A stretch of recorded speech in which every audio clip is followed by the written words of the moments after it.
is E&P Reports, a vodcast from editor and publisher. Since 1884, the authoritative voice of news publishing. And this episode sponsored by IQ Audience Plus by Town News. Consumer revenue has never been more important. Digital leaders at media organizations worldwide understand the need to accelerate its growth now. Plus, traditional one-size-fits-all paywalls aren't the answer. They're blunt instruments that treat all visitors the same way. IQ Audience Plus is a smart, dynamic metering solution that empowers media companies to maximize revenue by identifying key audiences, seeding engagement, and growing membership and subscriptions. Supercharge your consumer revenue, grow engagement, and bolster your advertising income now with IQ Audience Plus. Visit townnews.com EP today to learn more. And hi once again, Mike Blinder, publisher of E&P Magazine. If you are listening to us on your favorite podcast channel, whatever it is, please follow us. Watching us on our YouTube channel, I urge you to hit the subscribe button below the screen. Smash the bell to the right. You will get an update each and every time we upload a new episode of E&P Reports. E&P's newsroom turned me on to an organization I got to be honest with you, I was not familiar with, the Military Veterans in Journalism, MVJ. And I am honored to have with us the president today, Russell Midori. Russell, you are currently in a live shoot truck in downtown Manhattan right now. Is that correct, sir? Yeah, that's right. I'm actually in Kips Bay. For your viewers, if they're watching, I'll just do a little tour here. This is my news truck. It's my Military Veterans in Journalism hat there. I got my camera here, a PX400, my trusty tool for getting the job done.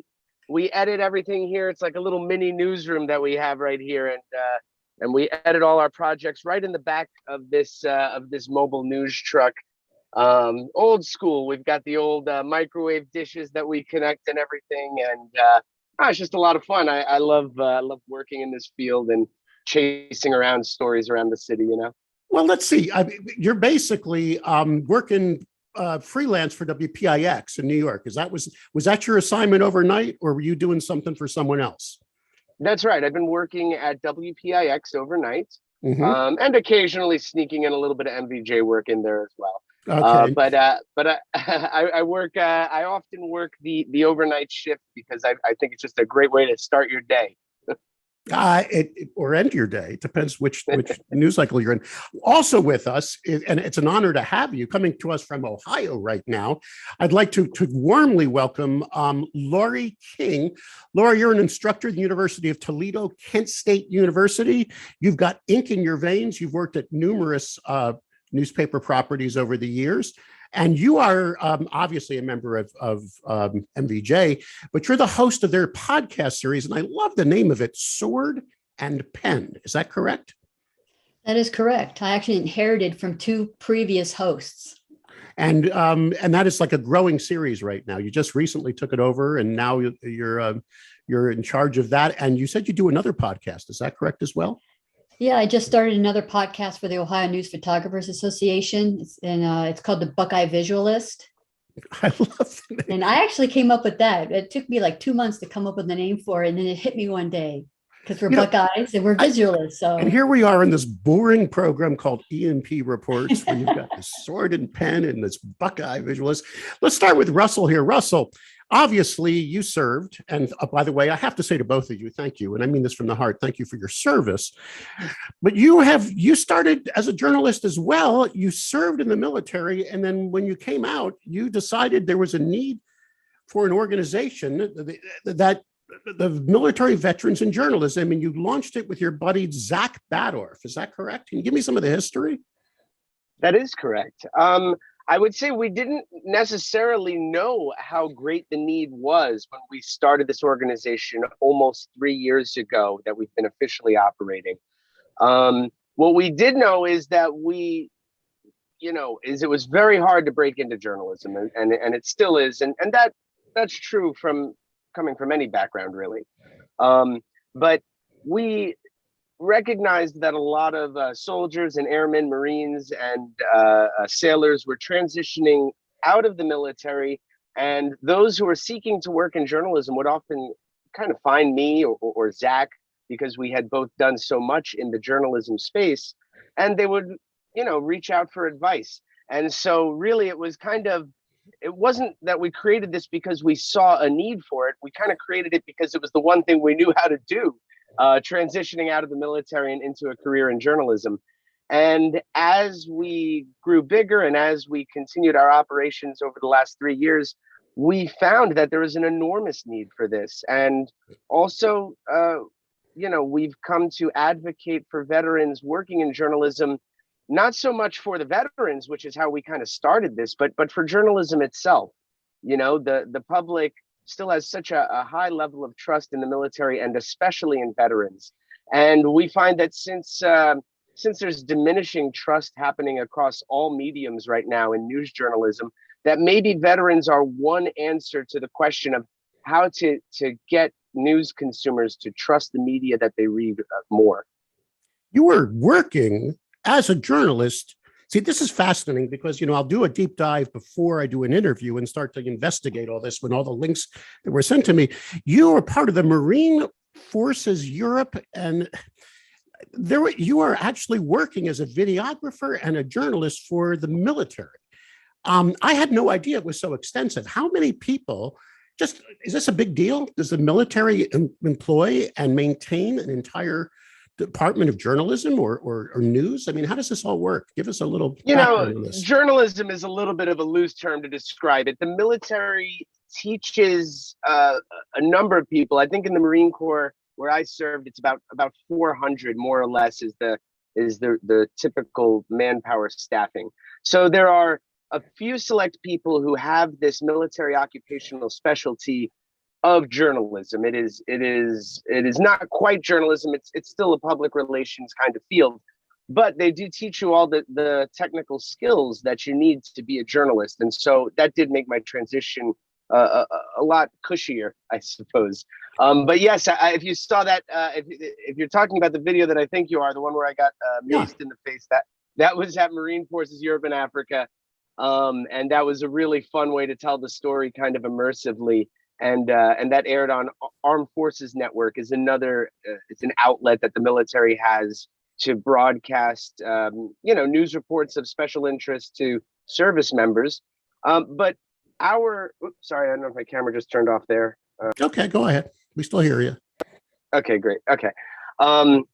But our membership is very diverse. They come from all different sorts of occupational specialties. So although I kind of learned a lot of skills in the Marine Corps, there are still great journalists from all kinds of backgrounds. You came out of the Marines, used your GI Bill, and got through Columbia, won an Emmy. I saw that too. Congratulations. But thank you. What was that? Because I'm going to ask the same, Laurie, get ready. I'm going to ask you some of the same questions because you worked in the Army. So not the Marines. We're in the Marines first. I'm going to hear about your background.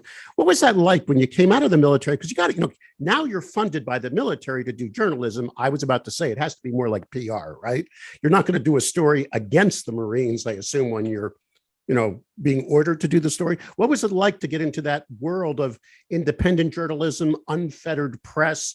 Was that an easy transition for you? Did you see it coming, or was it already in your DNA? I hope you don't mind me asking that, but I'm curious. No, that's fine. Journalism was always the thing that I loved. When I was a kid, and people asked what I wanted to do when I grew up, it was like, I either want to be the president of the United States or a journalist. To me, those were as prestigious of a job as you could have. And that's just opposed to each other. Go ahead. But that's actually a real concern that for me growing up and for other people in my generation growing up, journalism was a really prestigious field, and I think it's lost some of that luster. And of course.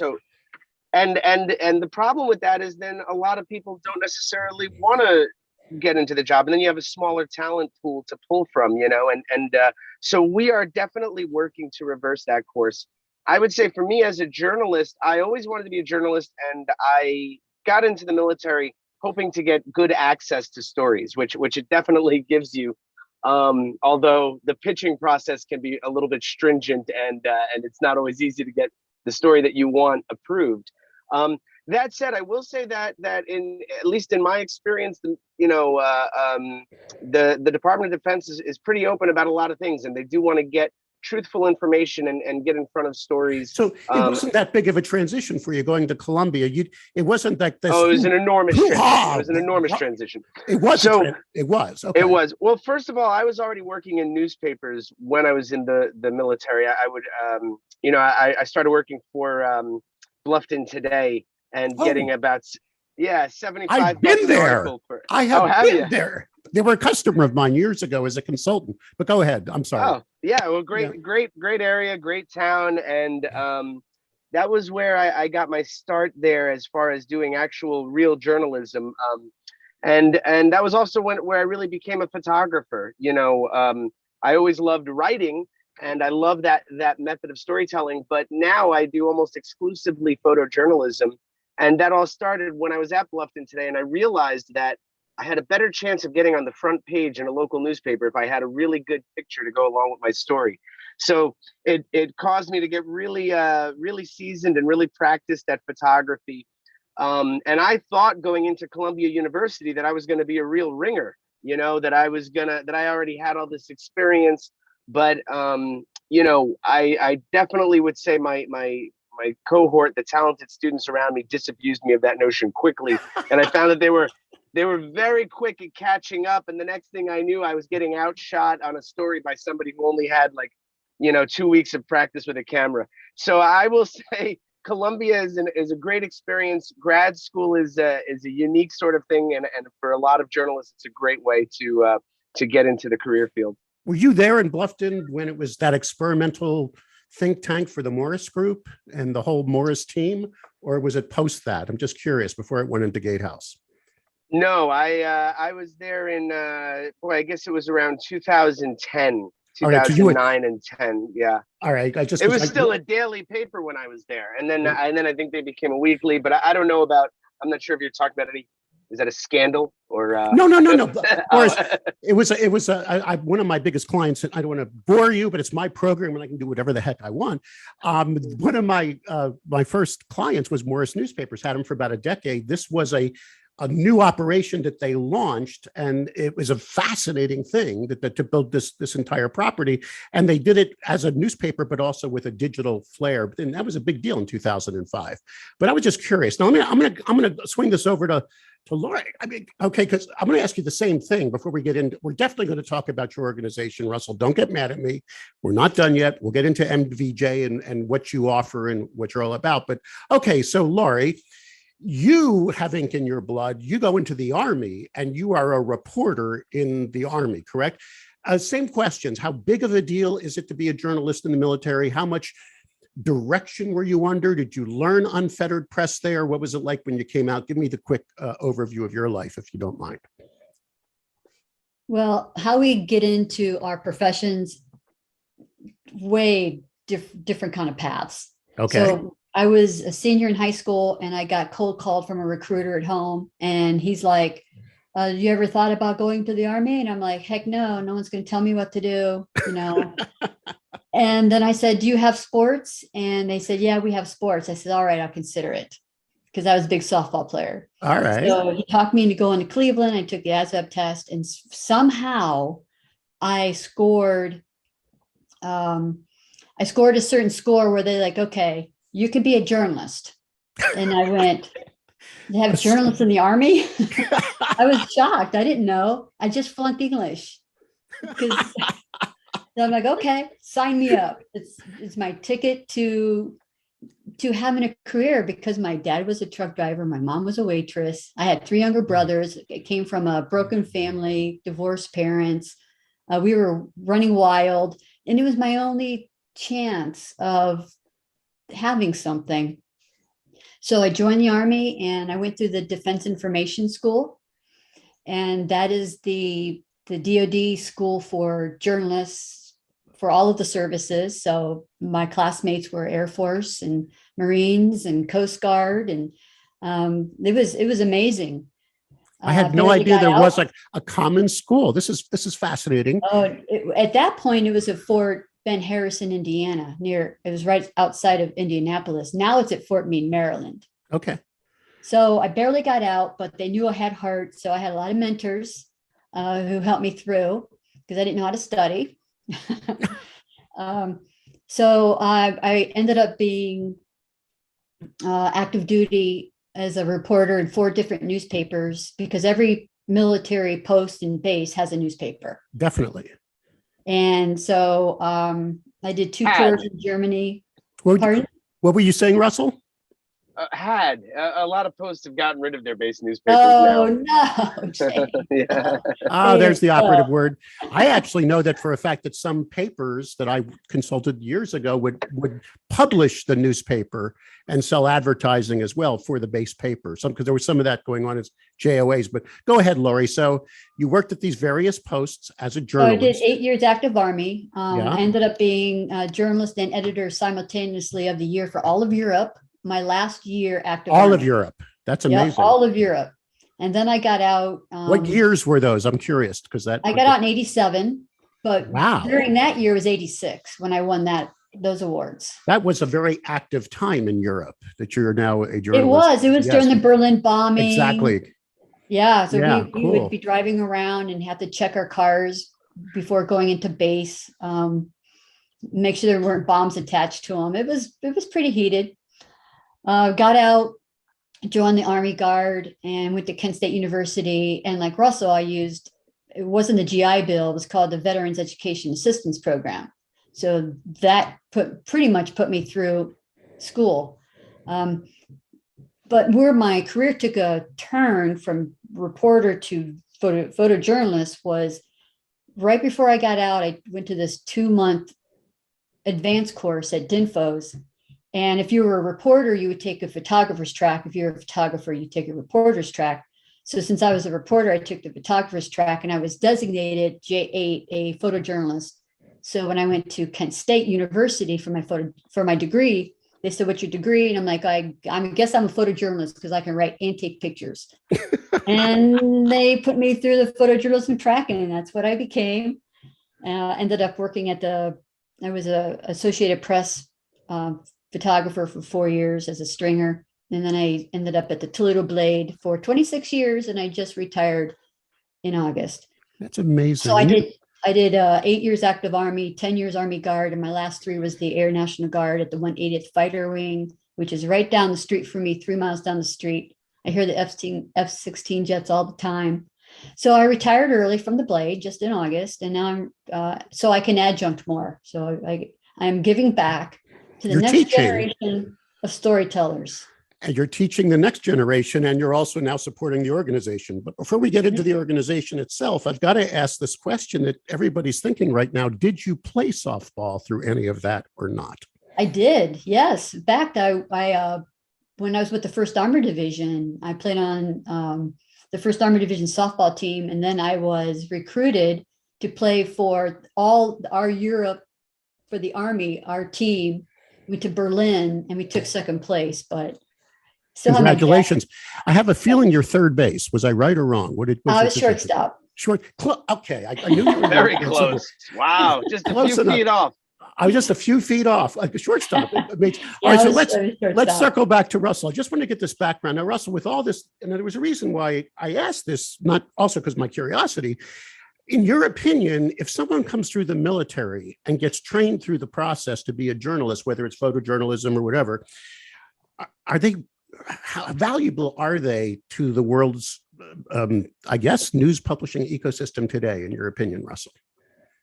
Well, I think that every voice in news media is important. And I think that, the same way that we sort of have begun to understand diversity and how that informs and improves the news media that Americans consume, I think that veterans, even though they're not limited to any particular, socioeconomic class or race or status, they do bring a diversity of experience with them into the newsroom. And so I think that that's really important is, especially in a country where we spend an enormous amount of our GDP on the military, it's important to have somebody in the newsroom who knows the difference between a major and a sergeant major.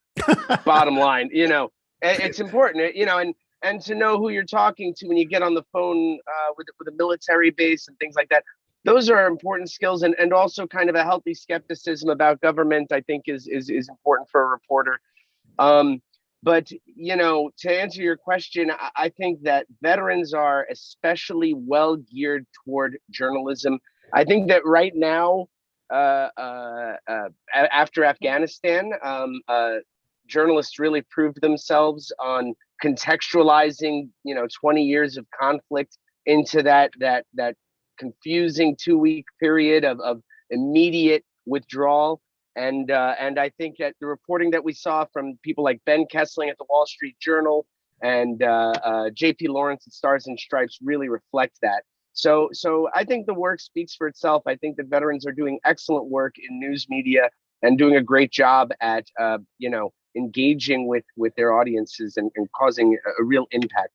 Laurie, same question to you. You hobnobbed and rubbed shoulders with some pretty, the blade was, I hate to use the term was, but the blade over, decades is hopefully still a respected newspaper. And you were working with some great journalists there.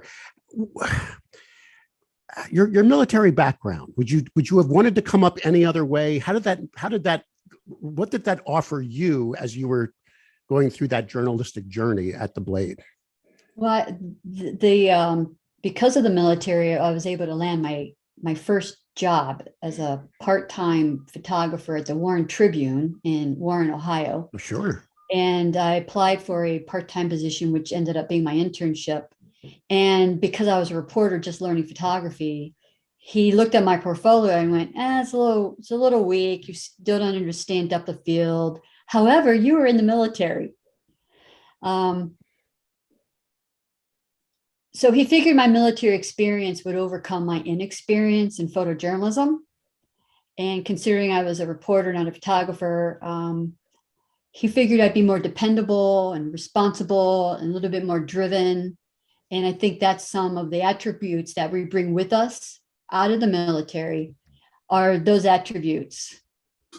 That's amazing. And we're a hardy bunch. Hardy. I love that word. We're a pretty hardy bunch. We could take a lot. Yep. And we're structured. And goal oriented. And there's no question of that. So let's get into the MVJ, the Military Veterans in Journalism. Russell, you're the president of an organization that says proudly on its website, the MVJ is a professional association that builds community for vets, supports their career growth, and advocates for diversifying newsrooms through hiring and promoting more vets. Do I have that right, sir? That's your mission. Nailed it. It. Yeah. So we're done with the interview. No, I'm kidding. So what are you actively doing? You got your elevator pitch now. Our audience is thousands of news publishing executives who are right now looking for a lot of talent, as you likely know. It's a seller's market right now when it comes to the employment world. It goes through cycles, but right now people are looking again. They're trying to find people that are going to advance journalism, work hard, and work in some very, very hard environments right now. So go ahead, give us the elevator pitch. Why turn to the MVJ and what is it all about? Well, only about 2% of media workers served in the military, people who presently work in the media industry.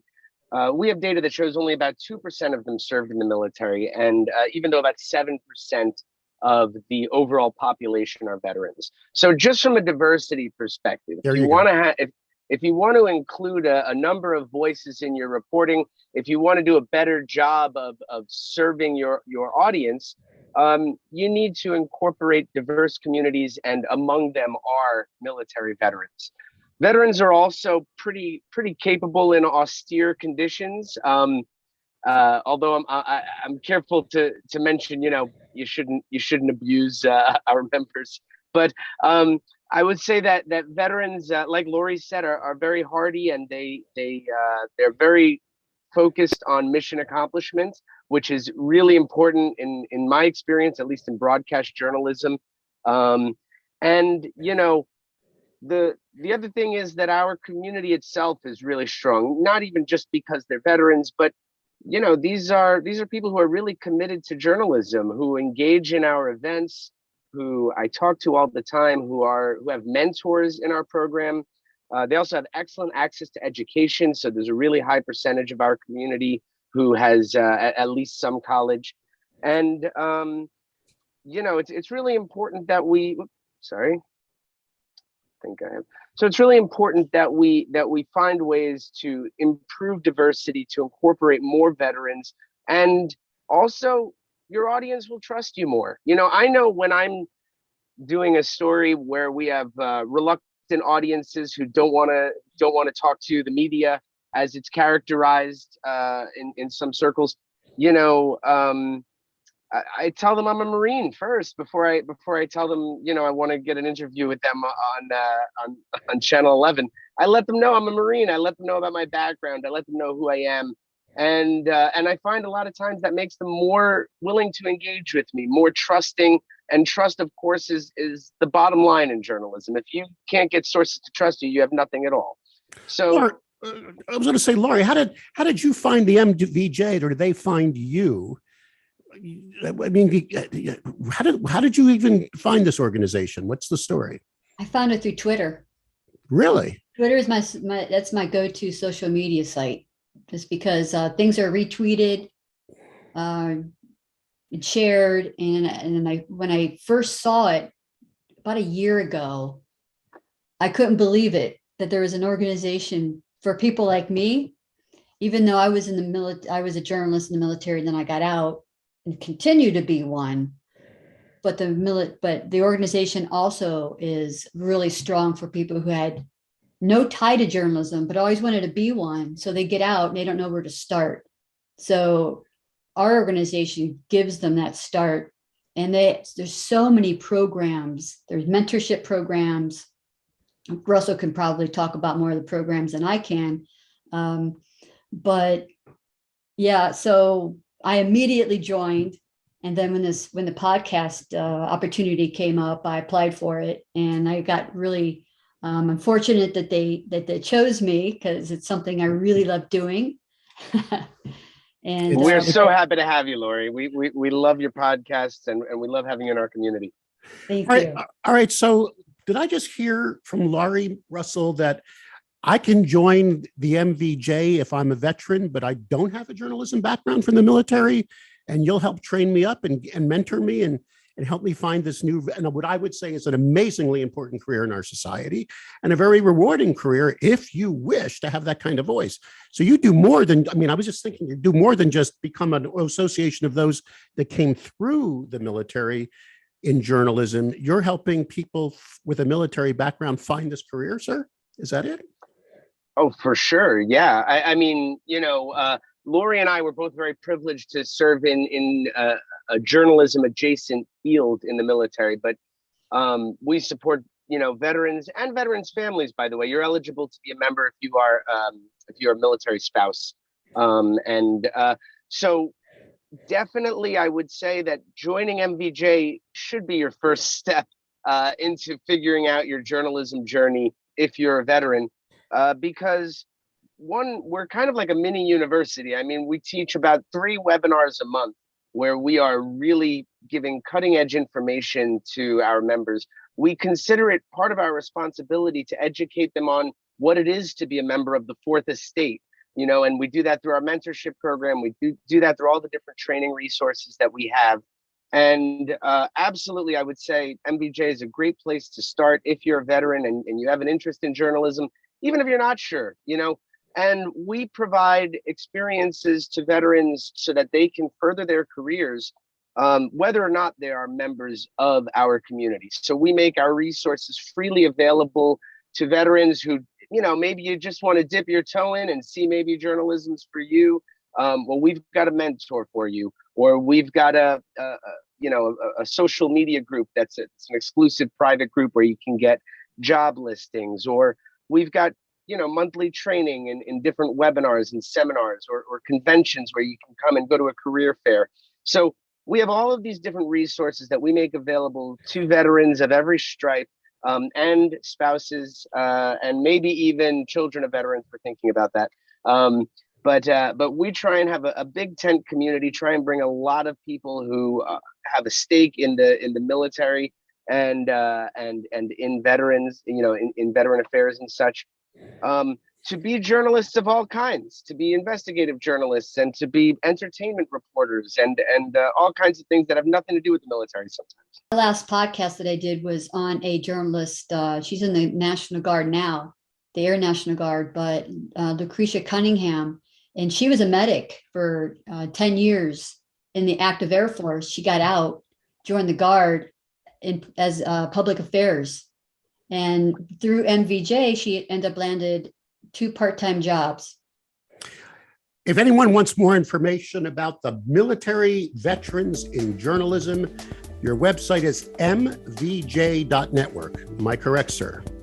That's correct. If anyone wants to learn more about donating, supporting, utilizing the programs you have, they're going to find it all there. Would you be willing to share your email address if anyone wants to reach out to you personally, sir?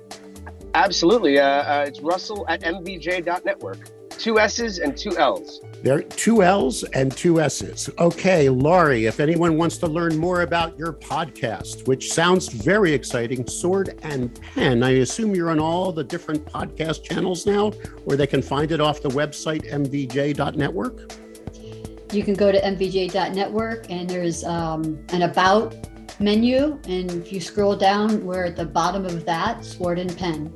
Thanks to both of you. EMP will stay on top of the story. Stay well, stay healthy, and stay warm throughout this winter if we can. I appreciate your time.